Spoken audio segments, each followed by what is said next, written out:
అమ్మోరు ఫిబ్రవరి 16 నుండి రాత్రి 7:30 మీ ఈటీవీలో.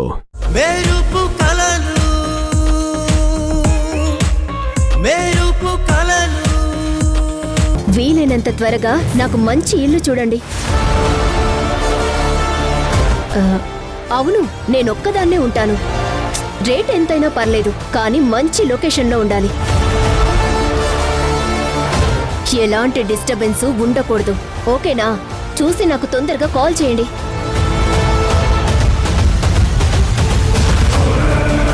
నిత్య, నిత్య, ఏదో ఇల్లంటున్నావేంటి? ఏమైంది? అదా బామా, నేను వేరే ఇంటికి షిఫ్ట్ అవుదామనుకుంటున్నా. అదే ఎందుకని నేను అడుగుతున్నాను. ఇక్కడేమైంది? ఏం కాలేదు బామ్మా, గెస్ట్గా వచ్చాను. ఇలా ఎన్ని రోజులుంటాను చెప్పండి? ఎక్కువ రోజులుండి అందర్నీ ఇబ్బంది పెట్టడం ఎందుకు అని వెళ్తున్నాను. పైగా ఈ ఇంట్లో ఇప్పటికే చాలా సమస్యలున్నాయి. మళ్ళీ నేనెందుకు సమస్యగా మారడం అని. ఎందుకు అలా మాట్లాడుతున్నావు? నిన్నెవరైనా ఏమైనా అన్నారా?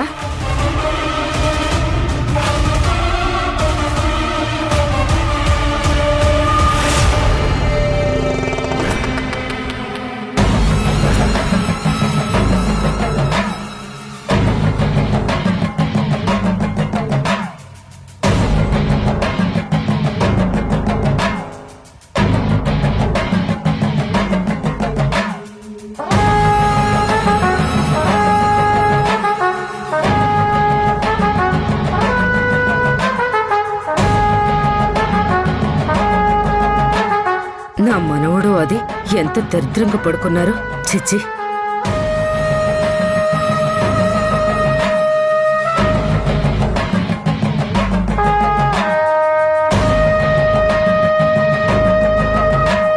ఆహా, నన్నెవరు ఏమంటారు బామ్మగారు?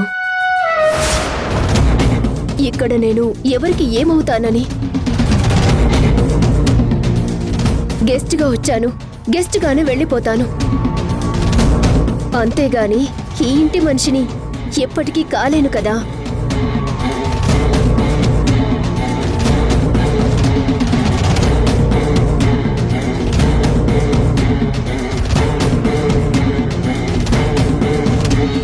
అంటే నిత్యకు నా మనవడు అలా ఉండటం ఇష్టం లేదన్నమాట. నిత్యకు నా మనవడు అలా ఉండడం నచ్చడం లేదా? ఈ ఇంట్లో ఉండాలో బయటికి వెళ్లాలో తెలియడం లేదు. ఇంకా ఈ దరిద్రాన్ని లేపకుండా ఏం చేస్తుంది? విమలా, విమలా, విమలా! ఏంటత్తయ్య గారు, ఏమైంది? ఏమైందా? అక్కడ చూడు.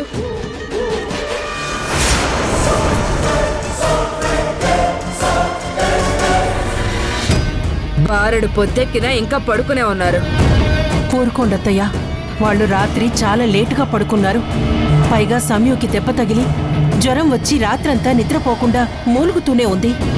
పాపం రాత్రంతా వాసు సమయుని దగ్గరుండి చూసుకుంటూనే ఉన్నాడు. ఇందాకే తెల్లవారుజామున పడుకున్నారు. వాళ్లతో పాటు నువ్వు జాగారం చేయలేకపోయావా? హాయిగా ఎంచక్కా నువ్వు పడుకునేదానివి.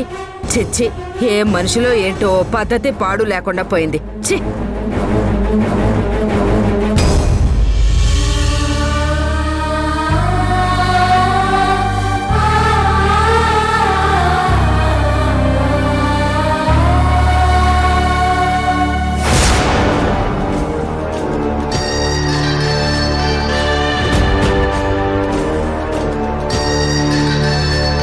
ముసలిదాని మనసులో అనుమానపు విత్తనం వేశాను. అది మొలిచి మొక్కయ్యి చెట్టయ్యే వరకు నీళ్లు పోస్తూ ఉండాలి.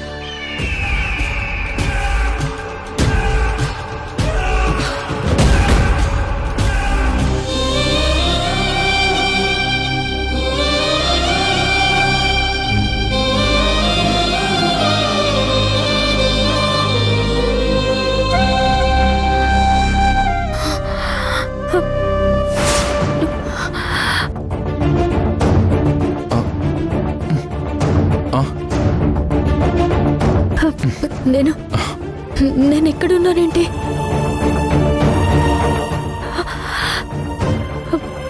అంటే అక్క మన ఇంటికి వచ్చేసిందా? ఏ ఆగా, జాగ్రత్త. అసలే నీకు బాలేదు, జాగ్రత్తగా ఉండాలి. రాత్రంతా ఒకటే జ్వరం, లేవగానే ఎందుకంత కంగారు? నాకేం కాలేదు, నేను బాగానే ఉన్నా. నేను ముందు వెళ్ళి అక్కని చూసి అమ్మతో మాట్లాడాలి. ఏ ఆగు. అక్క, అమ్మా,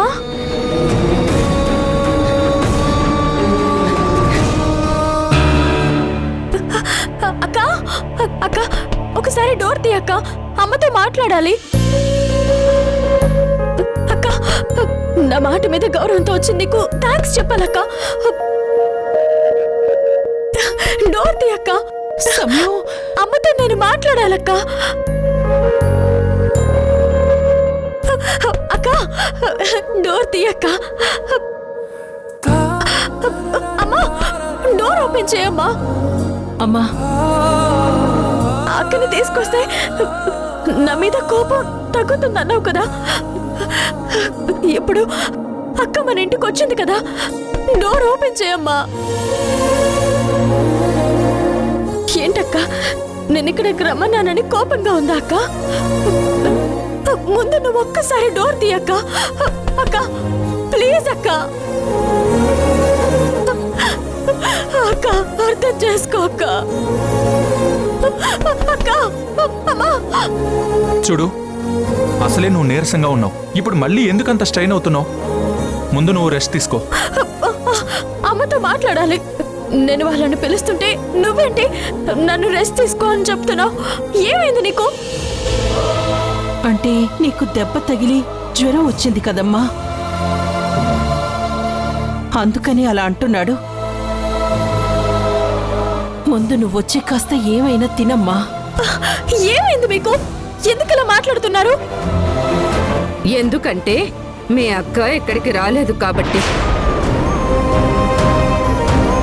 అయ్యో అత్తయ్య,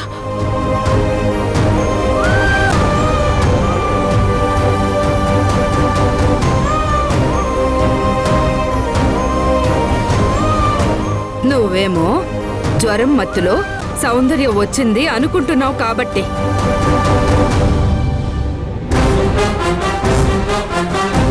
అందుకే నువ్వు ఎంత అడుగుతున్నా లోపలున్న మీ అమ్మ గాని బయటున్న వీళ్ళు కానీ నీకు నిజం చెప్పట్లేదు.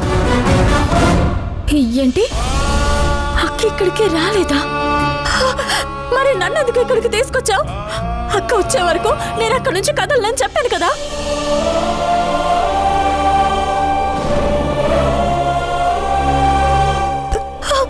మిమ్మల్ని అడుగుతుంది, నన్ను ఎందుకు ఇక్కడికి తీసుకొచ్చారు? ఎందుకంటే నీ మీద అటాక్ జరిగింది, చాలా బ్లడ్ పోయింది, పైగా చలి జ్వరం. ఇంత జరుగుతున్నా మీ అక్క మాత్రం ఇక్కడికి రావడానికి ఒప్పుకోలేదు. మరి నన్నేం చేయమంటావు? నిన్ను అలానే వదిలేలేను కదా. ఎందుకు వదిలేలేవు? ఎందుకు చెప్పు, ఎందుకు వదిలేలేవు? నేను నీకు అప్పుడే చెప్పాను కదా, నీకు వెళ్ళాలనిపిస్తే నువ్వు వెళ్ళు అని. నేను మాత్రం అక్కొచ్చే వరకు ఎటో కదలని చెప్పాను కదా. నన్ను ఎందుకు తీసుకొచ్చావు? నిన్న అలా వదిలేస్తే వదిలేస్తే ఏమయ్యేది?